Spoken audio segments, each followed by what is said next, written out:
그러니까 선생님들께서도 교실에서 강제 설득 조작을 아마 다 쓰실 거예요. 그죠?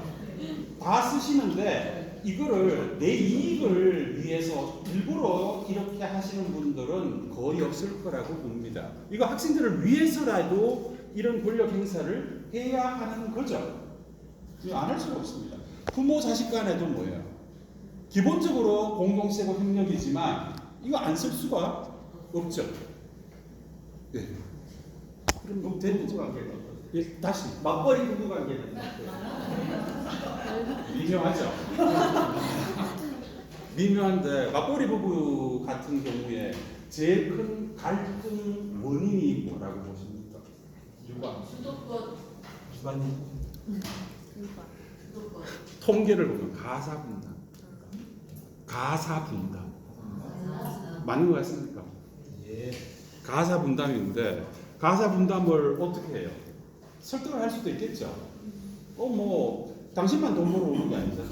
나도 같이 돈 벌어 오고 같이 퇴근해가지고 왔는데 당신은 뭐 텔레비 앞에 앉아 있고 나는 밥 해야 되고 이거 뭐고? 설득을 할 수도 있고 그죠? 그 다음에 또 뭐예요? 애교라는 무기라든가 또 조작도 가능하다 그죠? 또 뭐예요? 이러면 난 당신하고 이혼할 거야. 예, 협박도 가능해요, 그죠? 다 씁니다. 맞벌이 부부 관계에서도 이게 없을 수가 없죠.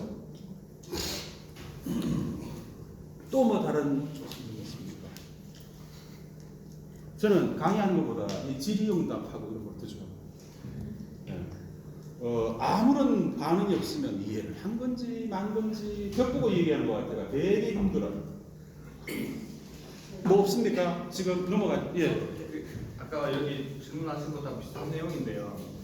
정부나 어떤 권력에서 그렇게 행사하는 것들은 저런 식으로 분석하고 역사나 살펴보는 게 괜찮을 것 같은데 그 인간관계에서 그거를 의식하고 생각하면 약간 좀 사람을 좀 인격적으로 안 대하는 듯한 느낌도 약간 있고 더 좋은 방법이 아닌 것 같다는 생각도 약간 들어서 그런 부분을 이렇게 생각을 해야 될지. 권력은 물론 이렇게 활동하겠지만 그걸 자꾸 의식하게 되면 어떻게 쟤를 조작하거나 이렇게 할 수 있을까 이런 생각을 하게 돼요. 문제는 이런 거예요.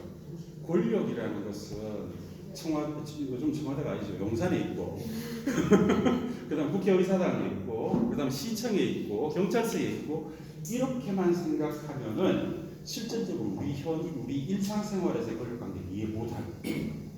실질적으로는 어떠냐면 용산이라든가 아니면 국회라든가 시청이라든가 이런 거는 사실 권력관계에 있어서 빙산의 일각입니다. 여기에만 초점을 맞추고 있으니까 우리 일상생활에 돌아가는 미세한 권력관계를 이해 못하는 거죠. 이해 못하면 뭐가 되느냐? 발림. 도처에 깔려져 있는데 편의점에 들어가도 아까 얘기했지만 권력관계. 슈퍼마켓 들어가도 그렇고 교실에서도 그렇고 그래서 사실을 적나라하게 알아야 할 필요가 있습니다. 그러면 이렇게 권력관계를 이해하고 권력을 행사한다는 것 권력을 행사한다는 게 나쁜 거예요? 아니면 좋은 거예요? 그렇죠. 중립적이에요. 이거를 악용할 수도 있고요. 선용할 수도 있습니다.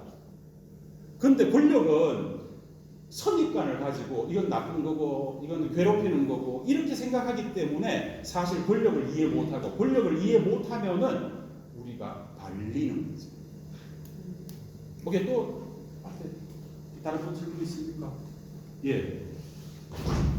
빨리 넘어가도록 하겠습니다.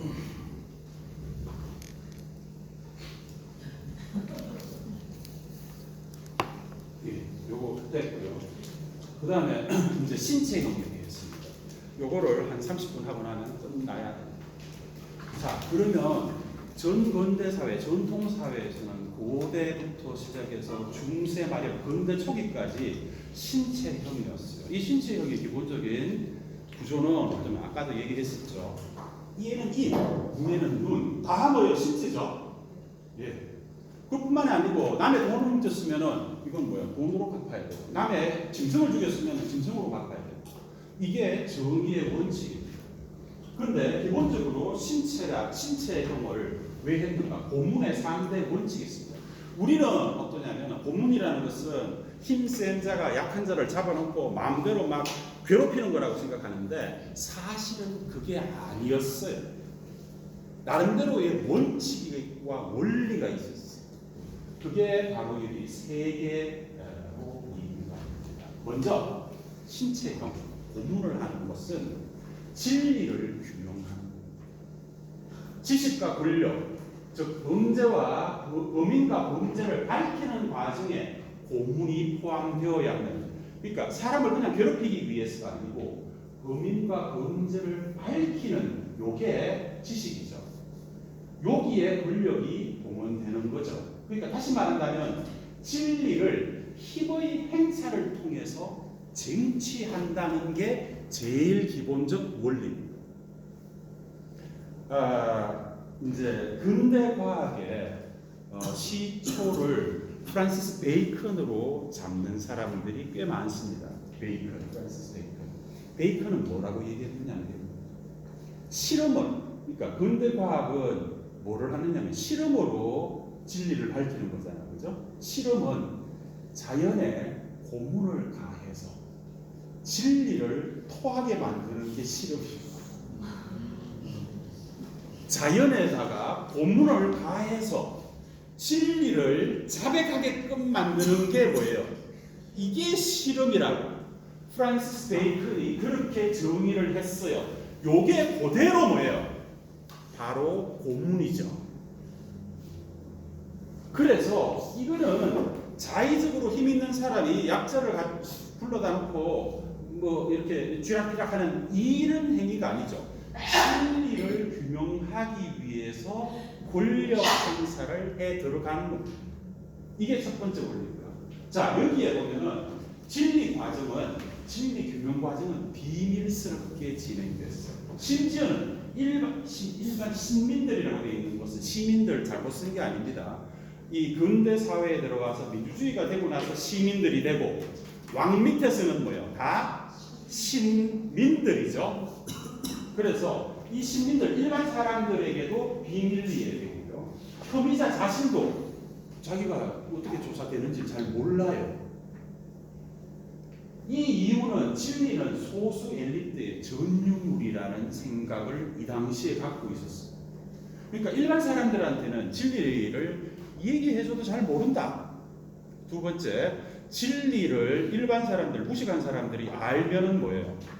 오히려 알아서 병이 된다. 이런 거예요.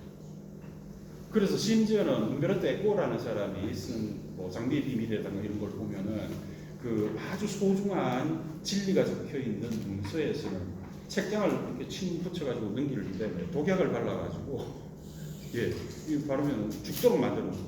이게 진리는 비교입니다. 비교는 뭐예요? 비밀스럽게 전파되는 거예요. 소수들한테. 자, 그래서 이 고문의 종착지는 고백과 자기의 관철한 요청으로 나옵니다. 이건 좀 이따가 볼 거고요. 왜 고백, 자백이 중요하냐? 첫 번째는 이 사람이 아까 얘기했죠. 자연의 고문을 가해서 자연 스스로가 진리를 자백하게 만드는 게 실험이었다고. 왜 자백이냐 하면 가장 강력한 증거입니다. 다른 증거가 별로 필요 없어요. 자백을. 그다음 두 번째는 그러면 이 당시 아까 식민 얘기했을 때 했죠.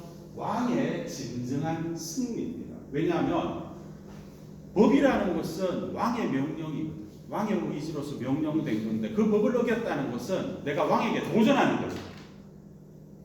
그렇죠?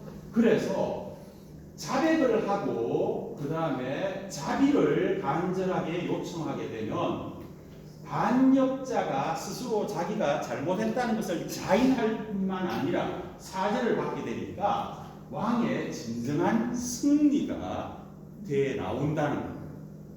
그래서 진리규명 과정에서 권력 행사를 통해서 이 자백의 양식으로 진리가 규명되어 나가는 이 과정이 바로 고문입니다. 그다음 두 번째, 위계적 원리라는 건 이렇습니다. 중세 사회에서는 이렇죠. 모든 사람들이 다 죄인이죠. 왜요? 우리는 원죄를 하고 모든 사람들이 기본적으로 다 죄인이에요. 죄인인데 보세요. 죄인인데 날 때부터 원죄를 갖고 있는데 이 사람이 그 원죄를 갖고 있는 걸로도 일단 죄인이지만 어떤 범죄를 저질렀다고 의심이나 혐의를 받는 것으로만 해도 뭐예요? 저 사람 인격이 부족하다든가 인간관계가 안 좋다든가 뭐 이런 이유가 있죠. 그래서 의심이나 혐의만으로도 뭐예요? 원죄 플러스 의심, 혐의, 죄가 있는 거죠. 그렇죠? 그 다음에 큰 의심, 작은 의심. 큰 의심을 받으면 큰 범죄죠. 작은 의심을 받으면 작은 범죄죠. 그러니까 모든 죄는 뭐예요? 일단 처벌이 필요해요. 그렇죠? 일단 처벌이 필요합니다. 근데 위계적 질서라는 것은 이런 거죠. 자, 큰 의심을 받으면 큰 고문이 가해질 수 있습니다. 작은 의심을 받으면 작은 고문만 해야 합니다. 내가 옆에 사람 연필을 한 자루 훔쳤는데 손가락을 비트는 정도는 고문을 해도 돼. 그렇지만 팔을 자르는 건 이건 과도한 고문이죠. 그래서 위기적 질서에 따라서 범죄의 경중에 따라 정교한 계산이 일어납니다. 그래서 함부로 고문을 많이 하는 게 아니에요. 자, 나중에 영상에서 보겠지만 아주 작은 범죄에 큰 고문을 하게 되면 그것을 보는 일반 시민들이, 시민이 아니고 민중들이 뭐예요? 당장 반발합니다. 그래서 당장 이 왕을 찬양해야 할 이 대중들이, 이 시민들이 왕을 비판하겠어요. 그래서 위계적 질서에 따라 제멋대로 하는 게 아니라 이렇게 일어나고요. 그 다음에 세 번째는 힘의 공개적 과시입니다. 범죄라는 것은 왕에 대한 도전이었다고 아까 말씀을 드렸죠. 그죠? 그러니까 법이라는 것은 왕의 의지고 뜻이에요. 왕의 명령입니다. 이 왕의 명령을 어긴 게 바로 범죄죠. 그래서 일단 상처받은 왕이 조사나 처벌이라는 것을 통해서 사적, 공적, 보복, 복수를 하는 겁니다. 일단 범죄를 저질렀으면 너는 나에게 모욕을 줬어. 이런 거죠. 그래서 그거를 보복하는 거죠. 그래서 잠시 상처받은 주권을 회복합니다. 이 처벌은 아까 조사나 이런 것들은 비밀리하지만 이 처벌은 공개적으로 있어요. 그래서 주권의 회복이 공개적으로 되어 나가는 겁니다. 그리고 이때 고문을 한다는 것은 일방적이죠. 일단 외형적으로는 거기에서 확실한 격차를 보여. 내가 사실은 상처는 받았지만 왕의 입장에서 그렇지만 내 근제함을 공개적으로 확실한 격차를 통해서 보여줘야 하는 거죠. 그래서 이제 고문이 시작합니다. 여기에서 이제 상대방이 이 범죄자가 자비를 구하면 mercy, 자비를 구하면 어떻게 하면 이 자비에 대해서 왕이 뭐예요? 법과 복수를 초월한 힘으로 오직 왕만이 뭐예요? 이 죄를 면해 줄 수 있어요. 이런 구조예요. 그러니까 신체형 고문이라는 것이 요즘은 어떠냐면 자의적이에요. 그러니까 어떤 범죄자를 잡아가지고 검찰이 이렇게 했다든가 아니면 또 전쟁 포로를 잡아가지고 그 휴가 그 부근에서 미군들이 뭘 한다든가 이거는 자의적으로 일어나는 거지만 중세에서의 고문은 공개된 곳에서 많은 사람들이 보는 곳에서 이게 정당성을 입증받는 이런 절차예요. 그래서 이런 원리에 따라 가지고 복잡한 원리지만 이런 원리에 따라서 일어났어요. 이게 정의라고 그 당시 사람들은 봤던 거죠. 그리고 인류 역사가 이만큼 길면 거의 이만큼 90%, 95% 이상이 이런 식으로 정의가 집행됐어요. 최근 한 200년 정도 돼 가지고 모든 범죄에 대해서 징역입니다. 이게 예외적입니다. 지금 현대 우리가 당연하게 생각합니다. 오케이. 자, 그래서 이 고문이라는 것은 왕과 절도 권력을 가진 왕과 죄인, 범죄자 사이에 일종의 소통입니다. 네 나를 깔봤어? 내가 이만큼 힘을 가지고 있어. 그렇지만 네가 자비를 구한다면, 네가 범죄를 자백하고 용서를 구하고 자비를 구한다면 그거 내가 해줄 수 있어. 이거죠. 그래서 진리에 이르는 위험한 길이에요. 왜 위험하냐면 이 사람이 고문을 받아도 끝까지 자백을 안 하고 끝까지 자비를 구하지 않을 수 있고, 그러면서 자기의 그 무죄를 목숨을 걸고 증명해낼 수 있습니다. 이렇게 됐을 때 어떻게 될 것 같아요? 이 고문을 한 고문관은 잘립니다. 그리고 왕은 심각한 타격입니다. 그래서 아까 얘기했죠. 꼭 힘 있는 사람만 권력 행사를 하는 게 아니라고. 이 범죄자, 심지어는 사지가 찢겨져 나가면서 약자에 속해져 있지만 이 사람도 권력 행사를 할 수 있는. 끝까지 자기의 무죄를 주장할 수 있어요. 이게 굉장히 위험한 소통의 길. 그 다음에 고백, 자비를 구하지 않으면 혐의자가 승리로 끝나는 거죠. 그러면 일반 대중들이 왕을 비난하고 있어요. 그러면 왕은 그 고문관을 자를 수밖에 없어요. 그래서 일방적이라고 생각하고 싶지만 요즘 지하실 간방에서 일어나는 고문은 일방적이에요. 하지만 이런 공개적 고문은 쌍방성입니다. 그래서 소통관계라는 거고 보는 거죠. 자, 여기에 이제 일반적으로 우리가 고문에 대해서 오해하고 있는 것들이 굉장히 많습니다. 이 범죄자와 주권자, 왕의 관계가 일방적이라고 오해를 해요. 권력을 엄청나게 어마무시하게 가진 권력자가 나약한 자에게 일방적으로 고문을 가한다고 하지만 현실은 쌍방적이었어요. 그리고 이 고문에서 범죄자가 자백하고 그 다음에 자비를 구하지 않으면 왕은 심각한 타격을 받습니다. 그 다음에 왕은 이 모든 권력 행사에 고문을 통한 권력 행사가 자의적이라고 생각했지만 우리는 오해를 하고 있지만 실질적으로는 원리에 입각해서 일어난다는 거예요.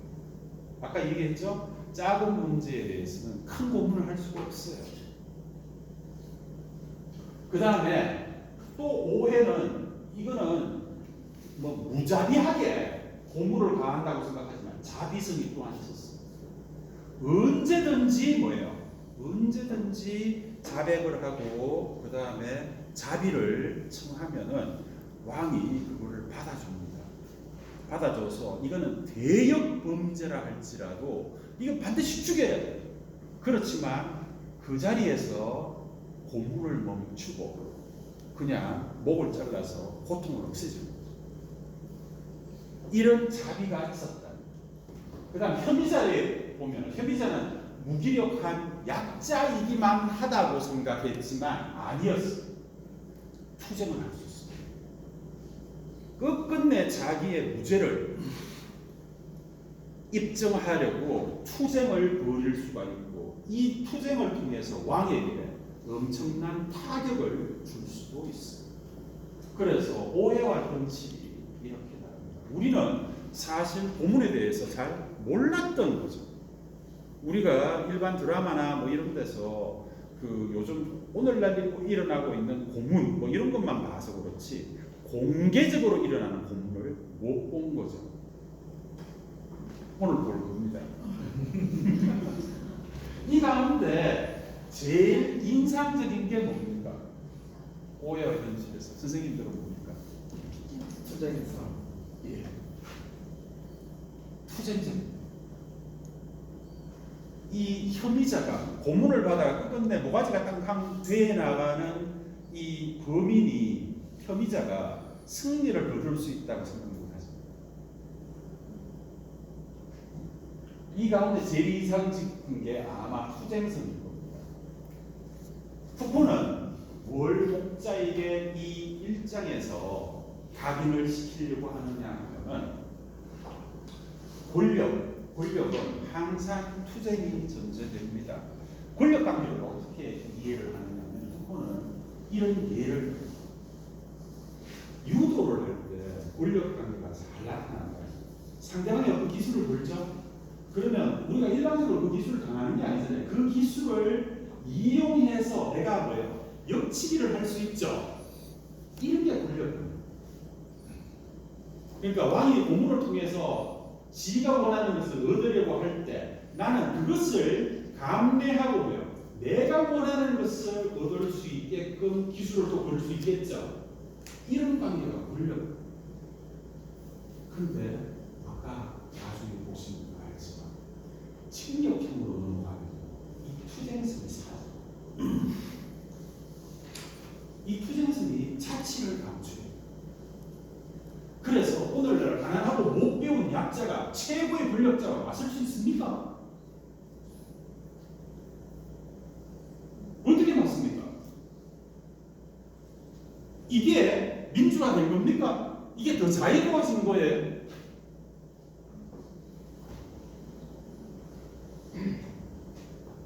유전무죄, 무전유죄라 그러죠.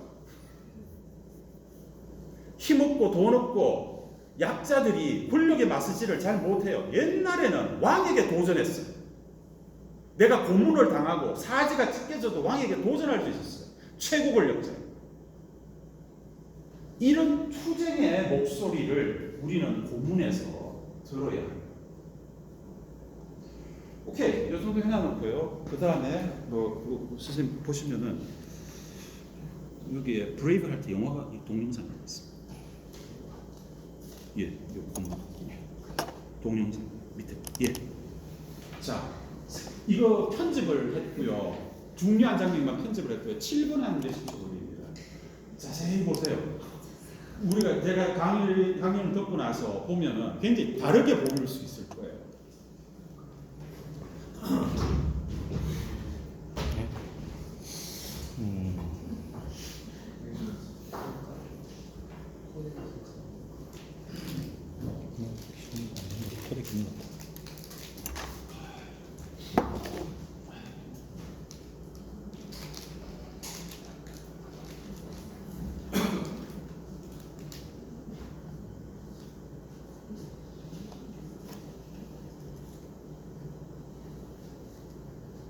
이 브레이브 하트라는 영화입니다. 멜 깁슨 나오는 이거 알죠?